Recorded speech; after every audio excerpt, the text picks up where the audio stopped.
Okay, so here we are, creating Pavis, a new video game that I've been working on with a few friends.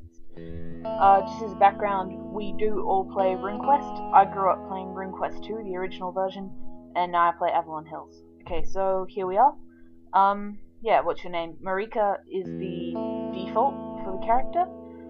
You play a 17-year-old who has just reached adulthood, and you get to wander around Pavis, take a look about, join different cults, and do a lot of work.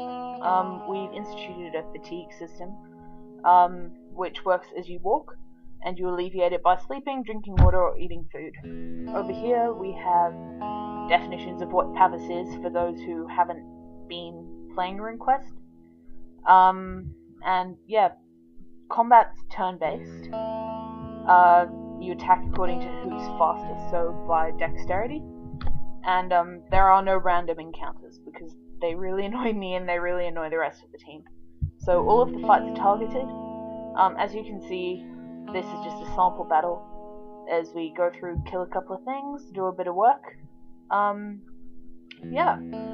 If you can grind, because I know that sort of thing is very important in games, but it only happens in certain areas and they are clearly marked, so you have to pay to get into a cult training ground. There are skills. There are not a lot of skills. There are only a few right now. We're planning on programming in some more later. So lockpicking, researching. You can see the sort of things as they come up. They're all fairly practical things. And then the rune associations are the key part of the game. It works a little bit like Fable's. This is really unorganized. A little bit like Fable's karma system, but along the lines of more with different runes. You start off, you get 5 rune points to assign to whatever runes you like from the starting ones, and then about 40 points of skill to put into things. So on this one I'm just putting them all into lockpicking. Here we go. 40. Yep. And yeah, just displays everything to begin with. This is the tutorial room. When you leave, you actually begin the game. So here you are in your room. You're still living in your parents' house.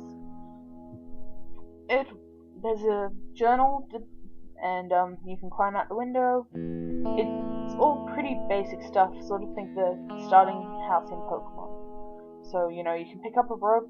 You can pick up your library pass to go into the Lancolma library. I haven't gone up to them in this one, but your mother is a retired Humacti, and your father is a retired Chalana Arrow. There's a reprogrammable canteen that you can refill.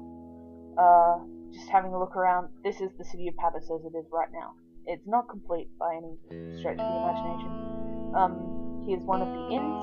There aren't a lot of them, only about 3 in the different sectors, so you can rent a room, buy food, all of that kind of thing. Showing how the shops work here. Money is measured in lunas, so in silvers, according to sort of the rules in the Avalon Hill RuneQuest. Yeah, so we're just going to head up to the Chalana Arrow Temple and the job pole. So here you can see the job pole just knocking about, being ready. Eventually there'll be a whole load of quests there. And here we're going up to Chalana Arrow Temple. You can tell it's got the Harmony rune on the door. And here we're going to go pray at the chapel, which will alleviate our fatigue and heal the party. Eventually there'll be a quest programmed in here. Until then, alright, here's a bit of concept art for the game. So we've got a couple of lunas. It is a bit blurry because the games are much smaller graphics. Some lunar guardsmen just knocking about, because obviously you'll end up with quite a few battles with them depending on which side you pick. Some stormballs. Basically the idea of the game is that you wander around Pavis, you learn about the different cults, do some questing. It's basically like playing in a RuneQuest campaign. There will be an overarching storyline. There's a lot of free choice. I reckon it'll be really fun. Please check out the pieces as they go up and support us